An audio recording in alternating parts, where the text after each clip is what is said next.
बिस्मिल्लाहिर्रहमानिर्रहीम। अस्सलाम वालेकुम या अलैहिस्सलाम मदद।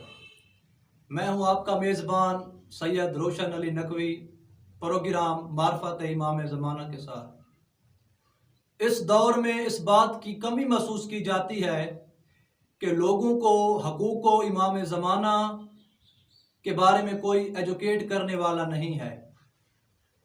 अगर कोई मजालिस में इनका जिक्र करता भी है तो इनके जाने के बाद किसी को कोई बात याद तक नहीं रहती। इस बात को देखते हुए मैं आपकी खिदमत में एक फहरिस्त पेश कर रहा हूँ हकूक़ इमाम ज़माना की। अगर कोई शख्स अपने वक्त के इमाम को राज़ी करना चाहता हो तो उसे ये फहरिस्त एक गाइड का काम देगी, क्योंकि अल्लाह ने जितने भी हकूक़ व फ़राइज़ वाजिब और फ़र्ज़ किए हैं उनमें सबसे जो अहम फ़राइज़ हैं, हकूक़ हैं, वो इमाम ज़माना के हैं। क्योंकि इंसान बाकी अहमा अतहार का जितना भी आरिफ कामिल बन जाए, जब तक हकूक़ इमाम ज़माना की अदायगी नहीं करेगा उसे कोई चीज़ भी नफ़ा नहीं देगी।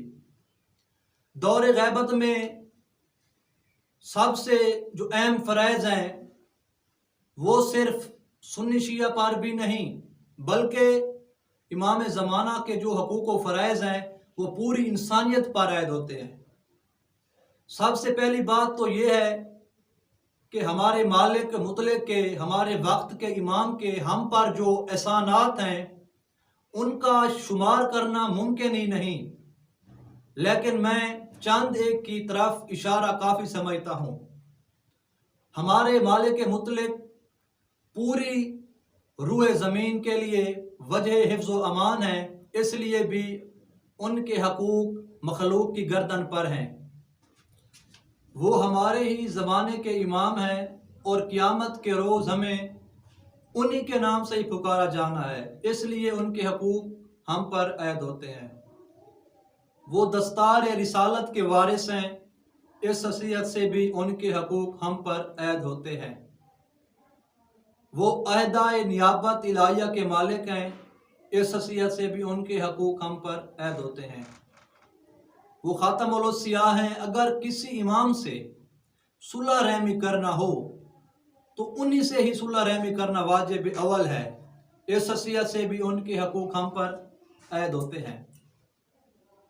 हमारे मौला रूए ज़मीन पर मौजूदा जुमला सादात के ट्राइब चीफ हैं, यूं हक सादात के हवाले से भी उनके हकूक़ हम पर ऐद होते हैं। जुमला मज़लूमीन व मरहूमीन के मुंतकिम हकीकी और शायर भी यही हैं, इस हवाले से भी इनके हकूक़ हैं। रोए ज़मीन पर मौजूद जुमला मखलूक से मुक़द्दस व मुतहर शख्सियत होने के नाते से भी इनके हकूक़ हैं। रोए ज़मीन पर मौजूदा मखलूक से मुअम्मिर और बुज़ुर्ग भी यही शहनशाह हैं, क्योंकि बड़ों के हकूक़ भी तो होते हैं। बावजह एहतराम करना वाजिब शरई है, इस हवाले से भी इनके हकूक़ हैं। हमारे मौला नेहमात इलाही का मुबद्दा व मुखज़्ज़िन भी हैं और इंसान पर अब्र नेमत वो शहनशाह ज़माना हमारे हाकिम शरई हैं, लिहाजा इस हसीयत से भी उनके हकूक़ हम पर ऐद होते हैं।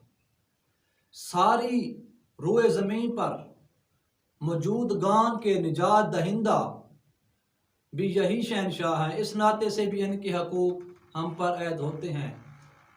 और हमारा मुस्तकबिल इन्हीं से वाबस्ता है और वह पूरी इंसानियत के निजात दहिंदा हैं, इसलिए भी उनके कुछ हकूक़ हम पर ऐद होते हैं। बफरमान तौहीद व रिसालत अदायगी अजर व रिसालत के ज़मन में भी इनके हकूक़ हम पर ऐद होते हैं। मज़लूम होने के नाते से भी इनके कुछ हकूक़ हम पर ऐद होते हैं, क्योंकि नुसरत मज़लूम वाजिब है। दौर ग़ैबत में जो सबसे अहम फ़राइज़ हैं उनमें ये 5 फ़राइज़ सबसे ज़्यादा अहम हैं। पहला फरीज़ा जो है वो है मार्फत इमाम ज़माना। जैसा कि अहादीस में है من ماتا ولم یعرف امام زمانہ ماتا میتۃ الجہلیۃ، یعنی جو شخص مر گیا اور وقت کے امام کی معرفت حاصل نہ کی وہ جہلیت اور کفر کی موت مرا۔ دوسرا فریضہ ہے انتظار امام زمانہ، جس کے بارے میں شہنشاہ انبیاء نے فرمایا افضل اعمال امتی انتظار الفرج، یعنی ہماری امت میں سب سے جو افضل عمل ہے وہ امام زمانہ کا انتظار ہے۔ تیسرا فریضہ دعائے تجیل فرج، یعنی امام زمانہ کے ظہور کے لیے شب و روز دعا کرنا اور بارگاہ الہی میں عرض کرنا کہ خالق ہمارے زمانے کے امام کی اس دنیا پر زہری حکومت عطا فرما۔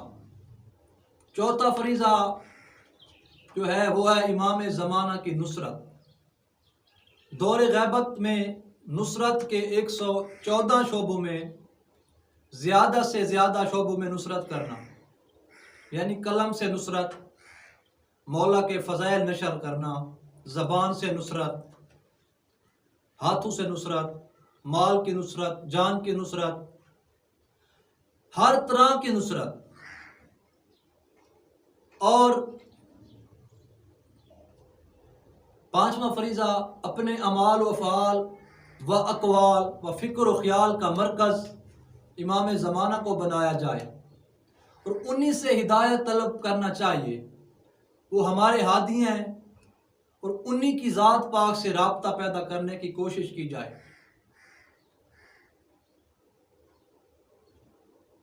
جو انتہائی آسان ہے لیکن لوگوں نے اسے غلط پروپوگنڈا کر کے مشکل بنایا ہوا ہے کہ مولا کی زیارت کے لیے،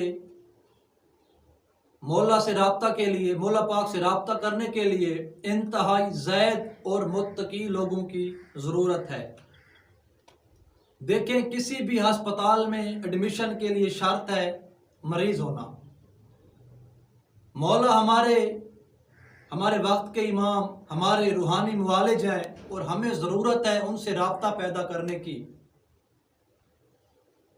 اور ہم گناہگار ہیں، ہمیں ہدایت کی ضرورت ہے اور ہمیں کوشش کرنی چاہیے اپنے وقت کے امام سے رابطے کی۔ سب مل کے دعا کریں کہ ہمارے مولا کا ظہور اور خروج ہو اور ہمیں عملی طور پر موقع ملے کہ ہم مولا کی نصرت عملی طور پر کر کے شہادت کی معراج حاصل کریں۔ وما علینا الا البلاغ۔